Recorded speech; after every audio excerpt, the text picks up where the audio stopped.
3 héritiers chanceux. Un père fit venir ses 3 fils devant lui, et leur donna, au premier un coq, au second une fourme et au troisième un chat. Je suis vieux, leur dit-il, ma mort est proche, je veux prendre soin de votre avenir avant qu'elle arrive. Je n'ai pas d'argent à vous laisser, et les choses que je vous donne aujourd'hui vous paraissent sans doute de peu de valeur, mais tout dépend de la manière dont vous saurez les employer. Cherchez chacun un pays où l'objet que vous avez soit inconnu, et votre fortune est faite. À la mort du père, l'aîné des fils se mit en route avec son coq, mais partout où il passait le coq était déjà connu. Dans les villes, il se voyait au sommet des clochers, tournant à tous les vents. Dans les campagnes, il l'entendait sans cesse chanter, et personne n'admirait sa bête, si bien qu'il n'avait pas l'air d'être sur le chemin de la fortune. Enfin il arriva dans une île où personne ne savait ce que c'était qu'un coq, aussi y était-on fort embarrassé pour diviser le temps. On reconnaissait bien s'il était matin ou soir, mais la nuit, ceux qui ne dormaient pas ne savaient jamais quelle heure il était. « Voyez, leur dit-il, quel brillant animal, il a une couronne de rubis sur la tête, à ses pieds il porte des éperons comme un chevalier. La nuit, il appelle 3 fois à heure fixe, la dernière quand le soleil va paraître. Lorsqu'il chante en plein jour, il indique que le temps va changer. » Ce discours plut fort aux habitants de l'île. La nuit suivante, personne ne dormit et tout le monde écouta avec la plus grande curiosité le coq annoncer successivement 2 heures, 4 heures, 6 heures du matin. Ils demandèrent si ce bel oiseau était à vendre et combien son propriétaire en voulait. « Il m'en faut alors la charge d'un âne, répondit-il. Tous s'écrièrent qu'un tel prix n'était qu'une bagatelle pour un si merveilleux animal, et s'empressèrent de le payer.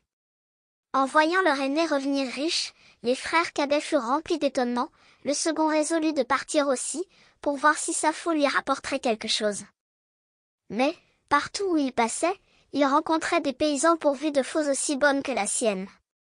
Enfin, par bonheur, il débarqua dans une île où personne ne savait ce que c'était qu'une faux. Quand le blé était mûr dans ce pays-là, on pointait des pièces de canon sur les champs, et on tirait à toute volée.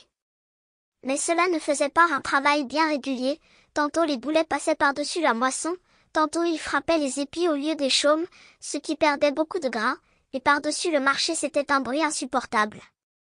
Quand notre homme se mit devant eux à faucher le blé si tranquillement et si vite, tout le monde le regarda la bouche béante et les yeux écarquillés. On lui acheta son instrument aussi cher qu'il voulut, il eut un cheval chargé d'autant d'or qu'il en pouvait porter. Le troisième frère voulut à son tour tirer parti de son chat. Comme ses 2 aînés, il ne trouva aucune occasion tant qu'il fut sur la terre ferme. Partout il y avait des chats, et en si grand nombre qu'on en noyait une foule au moment de leur naissance. Enfin il se fit conduire dans une île, où par bonheur on n'en avait jamais vu, mais, en revanche, les souris y pullulaient tellement qu'elles dansaient sur les tables et sur les bancs, même en présence des maîtres des maisons. Tout le monde souffrait de ce fléau, le roi lui-même ne pouvait s'en garantir dans son palais, dans tous les coins on entendait piper les souris, et rien n'était épargné de ce que l'ordre en pouvait atteindre. Le chat fut introduit, et il eut bientôt nettoyé 2 salles, si bien que les habitants supplièrent le roi d'acquérir pour l'État ce précieux animal.